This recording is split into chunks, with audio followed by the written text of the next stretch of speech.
Good morning, Bob. It's so nice to have you here. I'd like to introduce you, but I think I'm going to do better thing, and I'm going to let you introduce yourself. Tell your name, your company, and how you got involved in this interesting business. So Bob Wise, I'm managing partner for the Lynn Wise Group, and I got involved because Lynn Wise is my wife, That's and a good she's reason. been in real estate for probably 10 to 15 years, but a little off and on because we had a detour where we moved to California for a few years.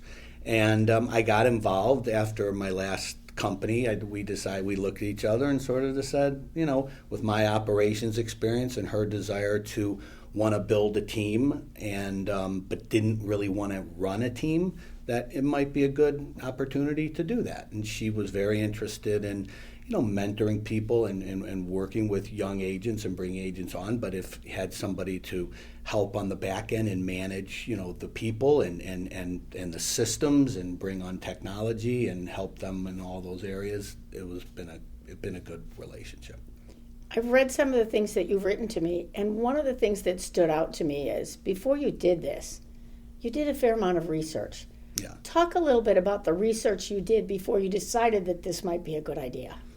Well, I did a lot of research in the industry, and and things have changed since Yes, some have. of that research that I was doing, and so the industry has gotten a little more difficult to Yes. get deals closed. But I did a lot of research also about teams and how teams were viewed in the industry, and was teams a growing a growing way to grow your business in the real estate industry. And so I was seeing a lot of really positive articles about teams and how people were successfully running teams and what they were doing, and felt that the combination of Lynn and I together would be a good mix based on everything that I was starting to look at. The last 10 years has been an explosion of teams. Right. That's what they've had. Yeah. I also know that you had operations experience. A team can be, in state law, a team can be any two people who say that they're a team. Right. But the successful teams have way more than just two people who say, hey, we're a team. Right. Talk a little bit about how your operations experience helps with this idea of creating a team. Yeah. I mean, my operation experiences spans from running, some small divisions to running fairly large multi-million-dollar companies. And so a lot of that experience and working with those people and collaborating and sharing ideas and allowing people to share ideas, I think, is a very, very important element. And that was one of the things about bringing that sort of philosophy into real estate and with teams is I think that there's a lot of opportunity to share ideas and to scale and to have people who have different experiences. We have someone on our team has a little more marketing experience, and so she's able to help not only me sometimes but other team members. And my experience in technology and different systems, I can help them with learning certain things where they don't have to spend hours and hours and hours doing it on their own, and they can spend more time growing their business. So that experience in working with a lot of different people and having that experience, I've been able to bring over to this team, and I think it's been very helpful. If I'm a new agent, what's your first advice to me, and then what systems are you saying that I need to use to get started quickly? Yeah. My first advice is to be yourself and go out there and do all of the things that you're doing, because this is one of the things I've always thought was very interesting about this industry. Go have lunch, right? It's great to have lunch, but that's also work too in some respects in this industry. Go play pickle. It's work. I mean, right? And so being likable and and making sure that people understand what you do, but being out there and being at dinner and going to networking events and going to different functions, I think is an extremely important thing. So when we bring on new agents and stuff, I want them to focus on that part of their business, to go out there and be out in the market, go have lunch, go to dinner, go play pickle, but also make sure people know what you do. And so some of it is through the conversation, and some of it is through social media and other marketing vehicles. And people say, hey, I got your mailer, or I saw your social media, I saw your video. And so that's one of the first things that I really want our people to do, is to build their, make sure their network understands what they're doing now. And by the way, it's also getting to their network's network, and making sure they do. And so that's first. So from a technology perspective, one thing that is phenomenal about Ad Properties is Ad Properties has amazing systems and amazing training courses and classes, both live and virtual, and great marketing tools. And so focusing on learning the business, so growing their business, but also learning. So there's a whole bunch of classes that Lynn and I have taken that we are able to recommend to them as what is the best.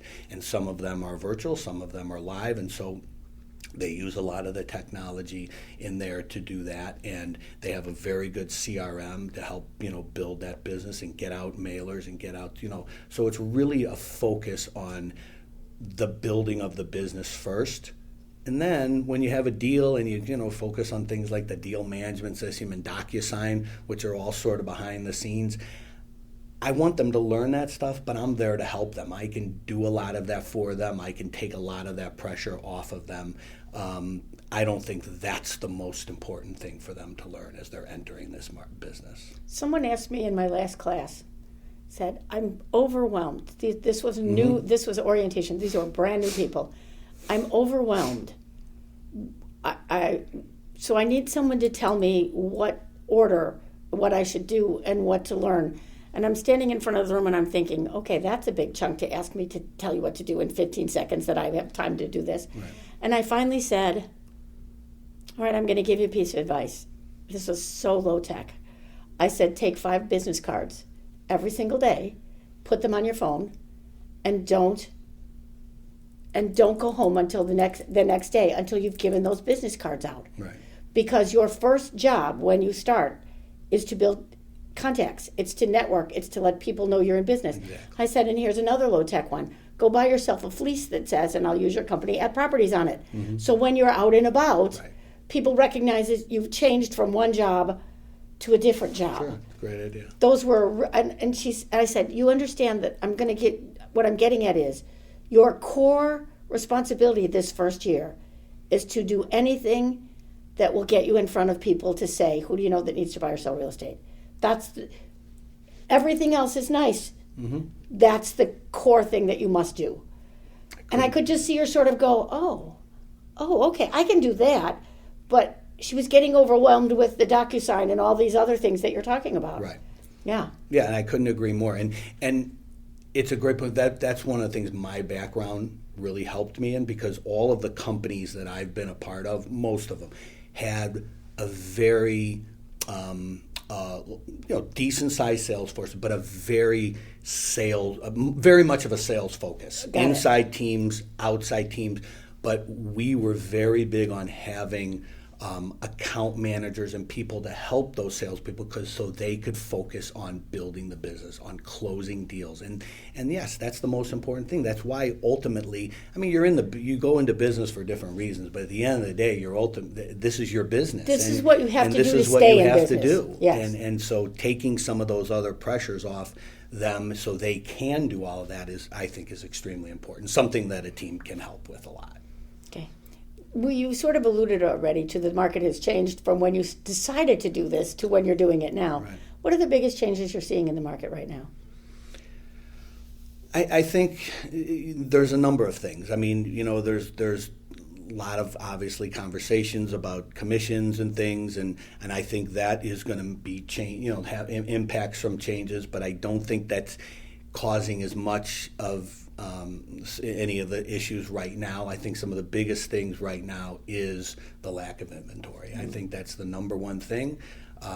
There are plenty of buyers, and every agent has buyers, and we've got plenty of buyers, and there's just not enough product to sell them, and so you walk into an open house or a showing and you're rubbing elbows with 20, 25 people at any given time. I've never seen so many people in an open house or a showing. And mm-hmm. Every house has incredible number of offers, and many of which are over ask. And So the lack of inventory is really making it very difficult for buyers to find the house that they want, and that's been the biggest thing, for sure. Interest rates? Think interest rates have an influence? Very much so, yeah. I mean, we're never going to get down to those interest rates that a lot of people are at, but a lot of people, and so, you know, if they can go lower, I mean, sure, that's going to be good. But yes, there are a lot of people in their houses today that are at 2-3%, and they know if they leave that they're not going to be. And so it's keeping people in their houses longer, which is impacting the inventory. At some point, you know, life goes on and they may change, but it's just going to be a slower progression than in a normal time frame. So talking about a new agent then, telling them to do all the things that you're telling them, how are you telling them to overcome this buyer who says, I want to buy a house, and they know as a new agent, they're going to have trouble with that. Are you changing the way that you have your agents approach people with that? Are you giving them a different skill set for that? One of the things I was thinking about when you said, "Oh, we have 20 offers," we all are kind of saying that casually. Oh, there are 20 offers on a house. There is nothing casual about getting 20 offers on a house. No. There's nothing casual about getting 5 or 3 offers on a house. A skill that I think we've not investigated much is how do I teach my agents to deal with their client like that? To say, okay, we have 10 offers, let's have a conversation now. How do you even begin to, you know, we've been so concentrated on getting the buyers to buy offers. Right. How do we get the sellers to actually evaluate some of that? And I would think with your operations background, that might be something that would be interesting to you. How do we get them to evaluate when they have 10 offers in front of them? How do we get the sellers to evaluate? Yeah. I mean, so we are, well, first of all, just in the initial question, I mean, I think when you're with the new agents that are coming on and how they work with buyers, I think you have to be confidently realistic about the situation. Great phrase. Right? I like that. I mean, you can't just, the situation is what the situation is, right? I mean, there's low inventory, there's going to be a lot of offers. I do a number of videos and blogs each week, and my focus is on data, on the market, what is happening. So I've talked a lot about lack of inventory and supply of inventory, and all of those difficult things. So people, they know what's going on. They see that our people share it. They know what's going on. But it is an exciting time for them. So you want to be confident. You want them to still be excited about this venture into their life. And so they need to understand that it is going to be very competitive. But we're going to find you a house. It might not be in as short a time frame as it might have been a year ago, but we're going to find you a house, and we're going to do everything you can. And then it gets down now to what you can do in some of those offers. And everyone's got different things, right? I mean, you can train them to, and talk to your clients about, putting in as-is offers and trying to put in, if they can do a cash offer, that is obviously helpful. Certain things on the appraisal contingencies and different things like that. I mean, and every agent knows, most of the agents know all of those types of things. And I've even heard some people waiving inspection. I mean, that's not something that's not something we would recommend to anybody. But people, in the last deal that we just had, several people did. We heard from, about that. So, doing different things within the offer but we don't want anybody to be in a situation where they're uncomfortable. So, we work with the agents, and we tell the agents, and my wife specifically, we want you to try to do things and structure the offer to give you the best situation, but in no way should it be ever, where you're uncomfortable, like, taking something as is if you don't feel comfortable like that, or raising your offer if financially it's not going to put you in a good situation. So it's got to work for them as well. Okay. One of the things you said is you like data, and a lot of agents don't use data very well. I mean, their limit of data is what's sold yesterday and what's and what we think is going to sell today. How are you mixing data and social media together? Because I thought that was interesting what you were talking about. So one of the things I did in my research is I got with about 10 or so people that I trust, just not in the real estate business, just friends that I've worked with in business and for, and just told them what I was going to do and wanted to get their thoughts. And I know 7, 8 of them had a consistent answer and said, I get this information from these brokers, and whether it's Lake Forest or Highland Park, and all they do is tell me how many deals they closed and how great they are and blah, blah, blah.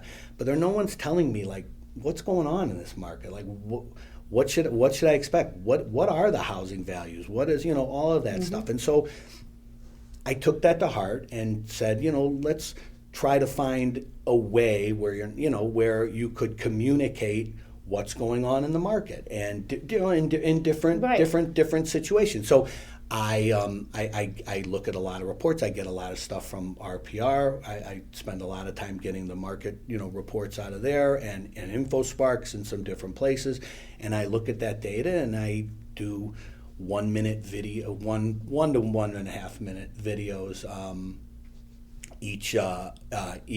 each week. On Tuesdays they usually come out, and that data is about what's going on in the market, what's going on in Highland Park, Glencoe, Northbrook, Deerfield, Lake Forest. What are the housing values? What was the change from last year? What was the change from last month? And just trying to make it bite-sized so people understand what's going on in the area that they live or the area that they may want to live. And so, there's that and just other things, what's the best solution for buyers in a competitive market? Is it a good time to sell? Well, values are up. So even though you might be in a low interest, it might be a really good time to sell because you're going to get the equity out of your house now than you may at more than any other time. And so, those kind of, taking the data and being able to just communicate it in a way that people understand it. And social media is working effectively for you with doing this? No, very much so, yes. Yeah. Does your wife do social media too? She does. Yeah, she does. We do different things. I mean, she doesn't talk as much about the data. She talks more. She has more stuff related to the business and then personal. Same thing with the other agents.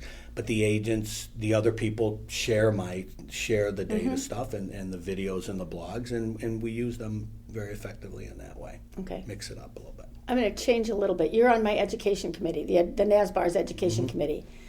If you could be king of the universe, what would you do for education for agents? Now that you've met them and you've been hanging with them for a while, what would you suggest that they get educated about? You kind of talked about it, but now talk about education. What education should be being provided for them? Again, we've talked about it, and I feel I don't want to be a broken record, but I do think it comes down to prospecting and I think prospecting and selling and being out there. So the training would be how do you prospect? How do you go to your network? How do you get into your network's network? And so starting really with that, because I do think it comes down to building your business. So live classes I think are good. Virtual classes are clearly good. I think a combination of the two work very well. Again, App Properties does a phenomenal job. They do a phenomenal job of a combination of live classes, but obviously all those live become virtual at some point. They put a lot of stuff out there. But as you said, it is a lot of material, so really figuring out which ones might be the best, because you could just inundate yourself. So I would start with that. I would definitely start with how to prospect, how to make sure the people, your network, your sphere knows what you do, and how's the best way to get to them through your CRM, through different marketing tools, through social media, and build from there. That would be my first thing for sure. Okay. Are you optimistic about the market? Yeah. I mean, I think yes. I mean, it's every business goes through cycles, right? I mean, there's never been an industry that hasn't gone through ups and downs, and so I think yes. I mean, I'd like to see some changes in the market maybe sooner than they might happen, but I think we should be optimistic. I think inventories will open up, you know, a little bit here, a little bit there each month as we continue through this year. And as we just said, I think people are going to have to go on with their lives, and so I do think as rates come down a little, which I do think they will, whether it's this year, a little this year, maybe a little more next year, I do think it's going to start to open up. And so, yeah, I am optimistic about the market. Are you having a good time? Yeah, I am. Yeah? I am. I mean, I entered this industry with some things, you know, I didn't expect some of these things, that certain things would be as challenging as they are. But I think, you know, for the most part, yeah, I would like to see things open up a little more. But I am having a good time. And I think, you know, my wife and I are a good mix in terms of like running a group. Yeah. We do things, you know, we're different, and she focuses on one area, I focus on another, and we really like the people that we've brought on, and I think they're going to be very good agents. One of them had some experience, and two of them are very new, and we'd like to build it up a little bit more. But so yeah, I think it's a good industry to be in, and it's a good business inside of the app properties business to be a part of. Yeah. Bob, I'm going to tell you thank you so much for coming and spending Friday morning with us. I appreciate it very much. Thank you, Deborah. I appreciate it.